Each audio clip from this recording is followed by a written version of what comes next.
আজকে বালিচক স্টেশন উন্নয়ন কমিটির পক্ষ থেকে খড়গপুরের ডিআরএমের সঙ্গে সাক্ষাৎ করে যে ডেপুটেশন এবং তার আগে বিক্ষোভও হয়েছে, এই ডেপুটেশন কর্মসূচির পর ডিআরএমের সঙ্গে যে দেখা হলো এবং এই কর্মসূচির পর আপনারা তার কাছ থেকে কী ফিডব্যাক পেয়েছেন সেটা একটু রাখুন।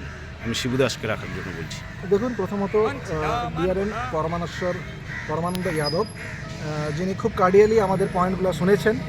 বালিচকের যে বার্নিং ইস্যু, প্রধানত উত্তর দিকে টিকিট কাউন্টার, যে টিকিট কাউন্টার দক্ষিণ দিকে টিকিট কাউন্টারের সামনে পুরো ছাউনি করা, রাস্তা মেরামত করা, তারপরে উত্তর দিকে টিকিট কাউন্টার হলো, সঙ্গে ড্রেনেজ সিস্টেম, এছাড়া যে 1 নম্বর থেকে 5 নম্বর প্ল্যাটফর্মে যে ফুট ওভারব্রিজ আছে সেটা আমরা র্যাম্প দিয়ে দুদিকে উত্তর এবং দক্ষিণ দিককে কানেক্ট করা, যাতে স্পেশালি স্কুলের ছেলেমেয়েগুলো ওই র্যাম্প ব্যবহার করে বালিচকের উত্তর দিক থেকে দক্ষিণ দিক অথবা দক্ষিণ দিক থেকে উত্তর দিক খুব সহজভাবে পারাপার করতে পারে। এটা আমাদের প্রধান ডিমান্ড ছিল।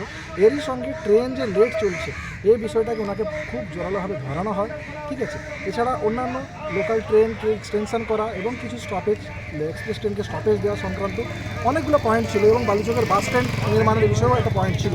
সমস্ত পয়েন্ট উনি পুঙ্খানুপুঙ্খভাবে শোনেন এবং পড়েন।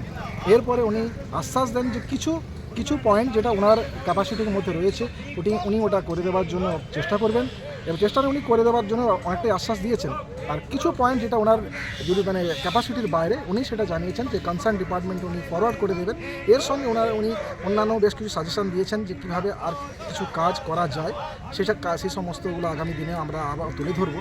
তবে ডিআরএম স্যার সবচেয়ে ভালো বিষয় হচ্ছে ডিআরএম স্যার জানিয়েছেন উনি আগামী হয়তো 1 সপ্তাহ বা 10 দিনের মধ্যে বালিচকে নিজে ভিজিট করবেন এবং আমাদের কমিটিকে অবগত করবেন, যাতে আমরা কমিটির পক্ষ থেকে ডিআরএম স্যারকে বাস্তবে বালিচকের যে প্রবলেমগুলো তুলে ধরতে পারি।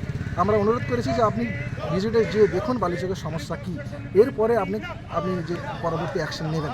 উনি আমাদেরকে আশ্বাস দিয়েছেন উনি অবশ্যই বালিচকে ভিজিট করবেন কিছুদিনের মধ্যেই। আমরা অনেকটাই খুশি যে আগামী দিনে ওনার এই অ্যাক্টিভনেসের জন্য যাতে বালিচকের কিছু কাজ আমরা পাই স্টেশন কমিটির মুভমেন্টের ফলে। আজকে আমাদের এই কমিটিতে অসংখ্য স্কুল টিচার, প্রফেসর, রাজ্য সরকারের কর্মচারী, কেন্দ্র সরকারের কর্মচারী, সামরিক বাহিনীর থেকে রিটায়ার অবসরপ্রাপ্ত সৈনিকরা উপস্থিত ছিলেন। এরই সঙ্গে উপস্থিত ছিলেন বালিচক গার্লস স্কুলের প্রধান শিক্ষিকা এবং আরও একজন শিক্ষিকা। ওনারাও অ্যাক্টিভলি উপস্থিত থেকে ওনাদের বিষয়গুলিকে পুঙ্খানুপুঙ্খভাবে তুলে ধরেছেন এবং ডিআরএম স্যার প্রত্যেকেরই ভয়ে সুন্দরভাবে শুনেছেন। ধন্যবাদ আপনাকে। আচ্ছা কিঙ্করবাবু, আজকে যে আপনারা ডেপুটেশন দিয়েছেন, আপনারা এখান থেকে কী প্রত্যাশা করছেন? দেখুন, প্রত্যাশা তো আমাদের অনেক। সেই প্রত্যাশা আমাদের আগের যে অনেক দাবি পূরণ হয়েছে কথা ঠিকই, কিন্তু সেটা দীর্ঘদিন আগের বিষয়, এবং এখন যে বার্নিং যে প্রবলেমগুলো সেগুলো তো আমরা আজকে তুলে ধরেছি। তো সেখানে আজকে পুরোপুরিভাবে তিনি কিন্তু একেবারে ধরে যে কথা দিয়েছেন তা নয়, তিনি বলেছেন এবং আমাদের অনুরোধের কাছে তিনি স্বীকার করেছেন যে কয়েকদিনের মধ্যে তিনি যাবেন। আমরা চাইছি যে তিনি স্পটেই যান। সেই স্পটে গেলে তিনি বাস্তবটা যে আমরা যে দাবিগুলো করছি সেটার কতটা যুক্তিযুক্ত সেটা পরিষ্কার তিনি নিজের চোখে দেখে সেটা বুঝুন, এবং তার ভিত্তিতে আমরা আশা করি যে কিছু অন্তত আমাদের দাবি মিটবে।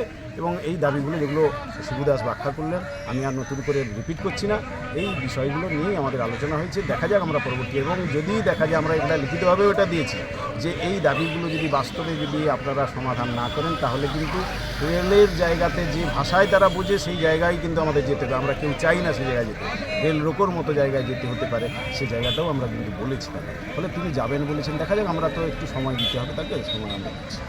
ধন্যবাদ।